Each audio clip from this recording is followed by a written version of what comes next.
Olá pessoal, bem-vindos ao canal Centro de Ensino Matemático. Eu me chamo Fernando e eu vou colocar essa primeira playlist de análise combinatória para vocês de maneira partilhada, de maneira fragmentada, para que essa matéria possa ser digerida com maior facilidade. Vocês vão ver que não é um bicho de sete cabeças e seguindo essa ordem que eu vou colocar na playlist para vocês, fica mais fácil de entendê-la. Tudo bem? Eu gostaria de começar com o princípio fundamental da contagem, que é chamado também de princípio multiplicativo. E eu coloquei um texto aqui para vocês e logo depois eu vou tratar sobre as principais questões sobre esse primeiro conteúdo. Então vamos nós. O princípio fundamental da contagem, ele diz o seguinte: se uma decisão D1 pode ser tomada de X maneiras e tomada essa decisão, a decisão D2 puder ser tomada de Y maneiras, então o número de maneiras de se tomar as decisões D1 e D2 é x vezes y. Bem, eu estou tratando de apenas duas decisões, mas isso aqui é bem mais genérico. Pode ter 3, 4, 5, quantas decisões tiver o problema. Tudo bem? Mas a princípio o camarada que lê isso aqui, ele fica meio, pô Fernando, o que é isso que eu acabei de ler? Eu gostaria de pontuar três coisas aqui para vocês, que é a atenção que você deve ter ao se encontrar com problemas de PFC. A primeira coisa que você deve ter é atenção, né? É postura. A postura de quem vai resolver o problema. Você é quem vai resolver o problema. Tudo bem? Então, tem exercícios que você precisa pintar uma bandeira, tem exercícios que você precisa contabilizar quantas placas de carro tem no Brasil. Então, é você quem vai resolver o problema.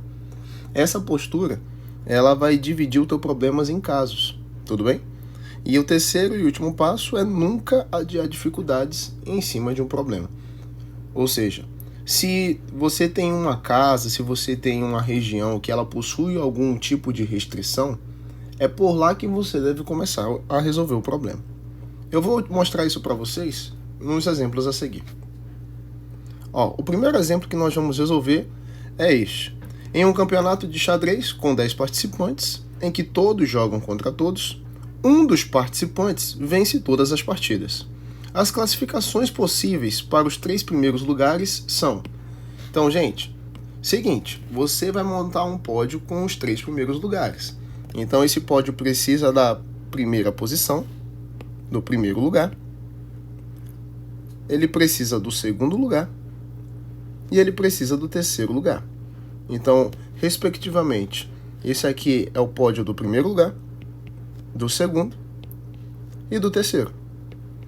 Acontece que ele deu uma informação muito importante no texto, é que todos os jogam contra todos e um desses participantes vence todas as partidas. Se um desses participantes vence todas as partidas, logo ele é o primeiro lugar, ele é o campeão. Portanto, há um modo de escolha para o primeiro lugar, é aquele participante que venceu todas as partidas.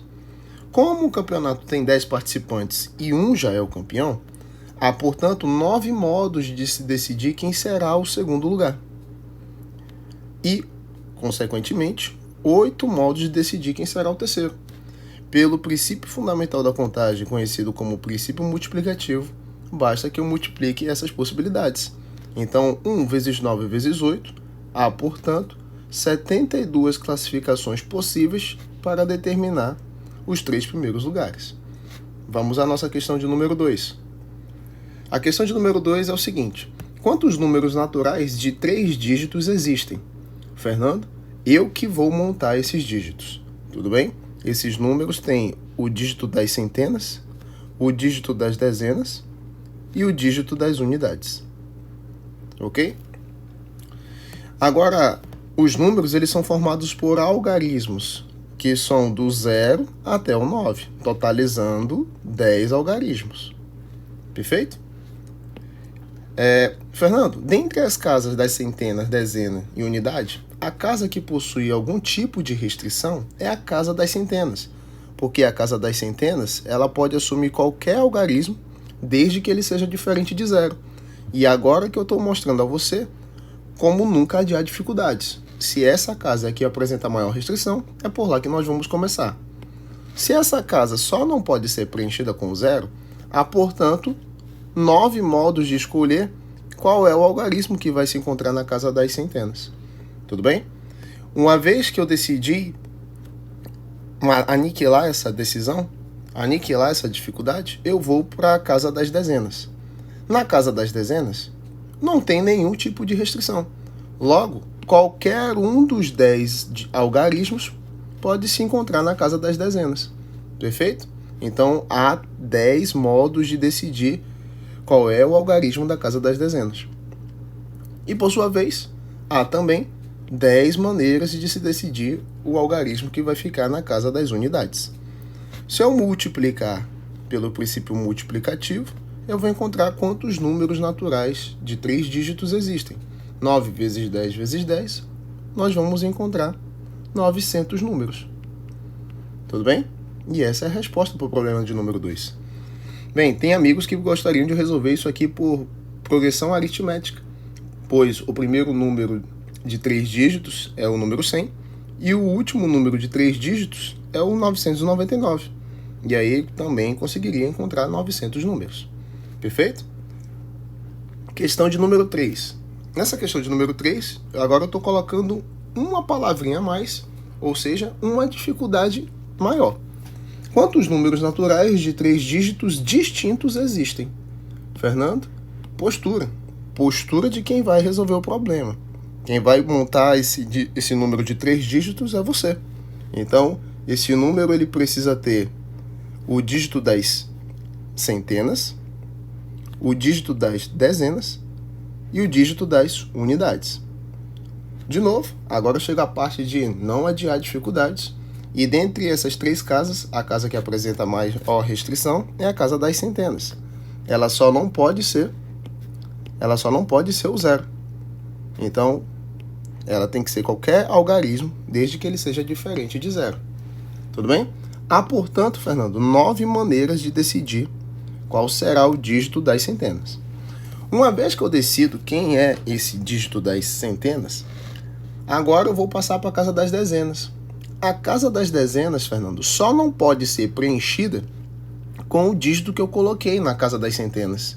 Portanto, há 9 modos de escolha para o algarismo que se encontrará na casa das dezenas. Perfeito? E seguindo esse mesmo raciocínio, a casa das unidades só não poderá ser preenchida com o dígito das centenas, nem com o dígito das dezenas. Como eu tinha 10 algarismos e eu não posso utilizar 2, há, portanto, 8 modos de se decidir o dígito das unidades. E pelo princípio multiplicativo, 9 vezes 9 é 81, e 81 vezes 8 é o 648. Há, portanto, 648 números de 3 dígitos distintos. Tudo bem? Ok? Quarta questão. Agora mais uma dificuldade. Quantos números pares de 3 dígitos distintos existem? Fernando, eu que vou montar esse número. Se eu vou montar esse número, eu preciso ter a postura. Tudo bem? Casa das centenas. De novo, casa das dezenas. Casa das unidades. Perfeito? Fernando, para o número ser par, ele precisa necessariamente terminar com um algarismo par. Logo, eu percebo que, enquanto a primeira casa eu tenho a única restrição de ela não ser o zero, a última casa, a casa das unidades, ela só poderá ser algarismo par, ou 0, 2, 4, 6 ou 8. Você percebe que agora quem possui maior restrição é a última casa? Se lá é a maior restrição, é por lá que eu vou começar meu problema. Tudo bem? Então, Fernando, ela só poderá ser preenchida ou com o 0, ou com o 2, ou com o 4, ou com o 6, ou com o 8. Tudo bem?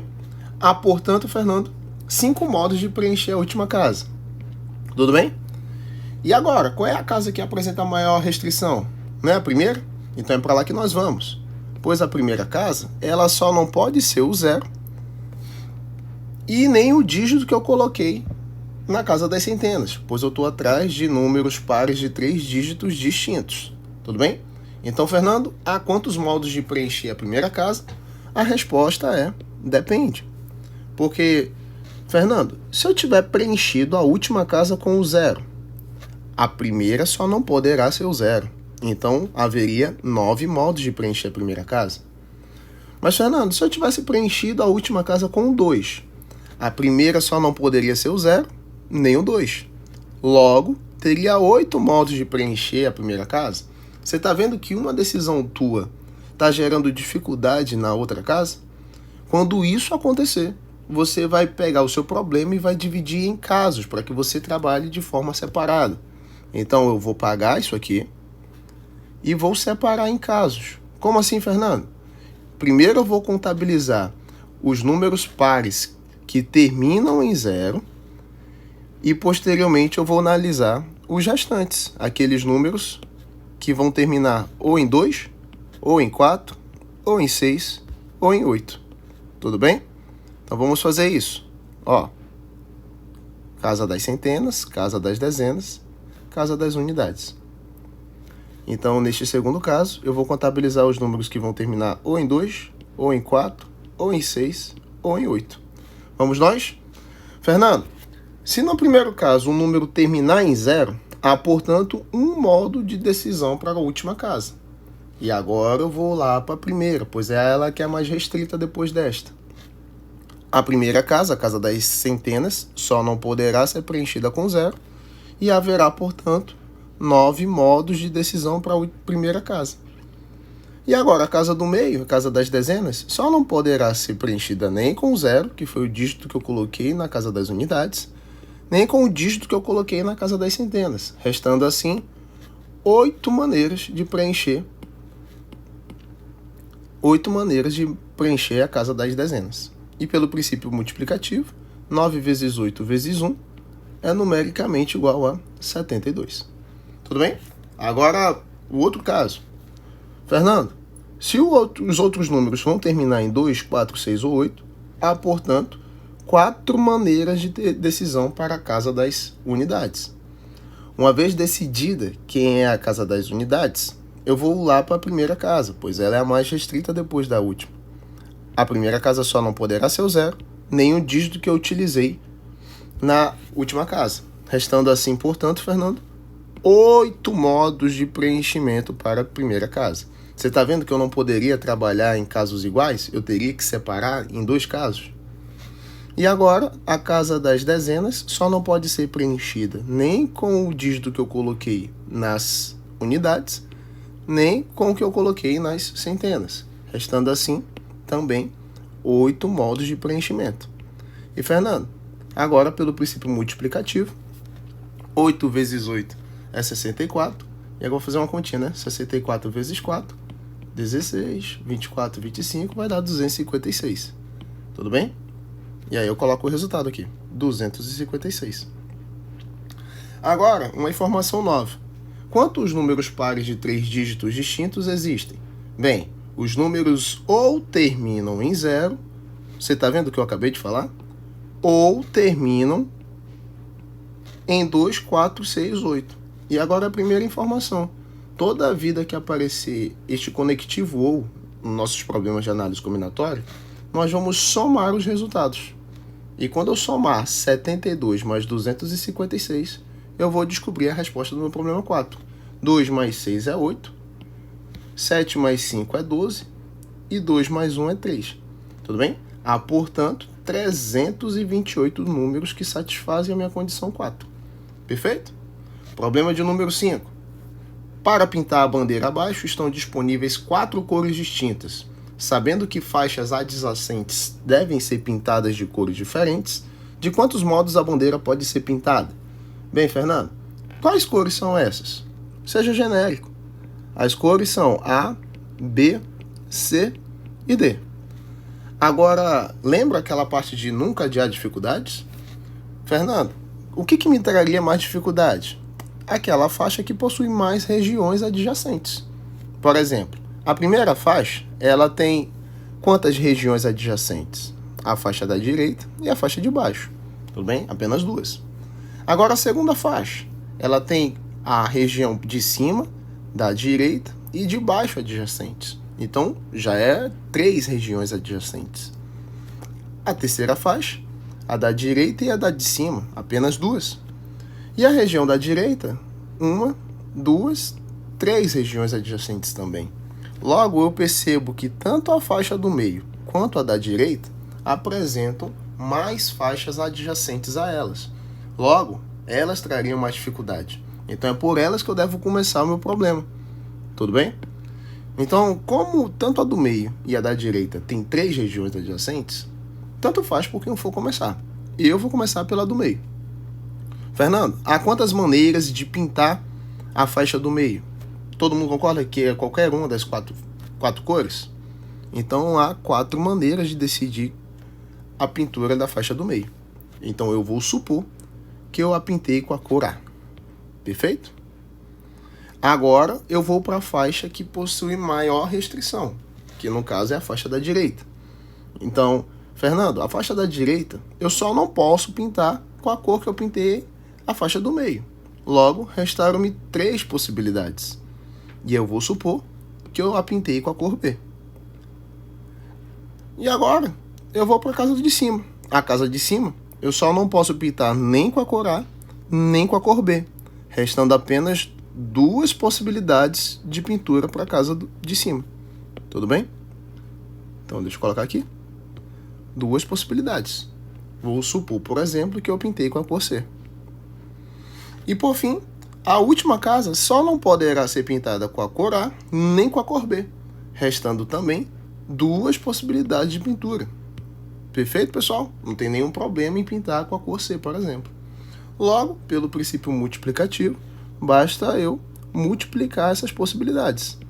Perfeito? E agora 2 vezes 4 é 8. 8 vezes 2 vezes 3 vai ser a resposta do problema. Porque 2 vezes 3 é 6 e 8 vezes 6 vai dar 48 modos, tudo bem? E essa é a resposta de número 5. Então, com esses 5 problemas, eu gostaria de ter passado essas ideias para vocês e continue a assistir a playlist, tudo bem? Beleza? Muito obrigado e até a próxima. Valeu, pessoal!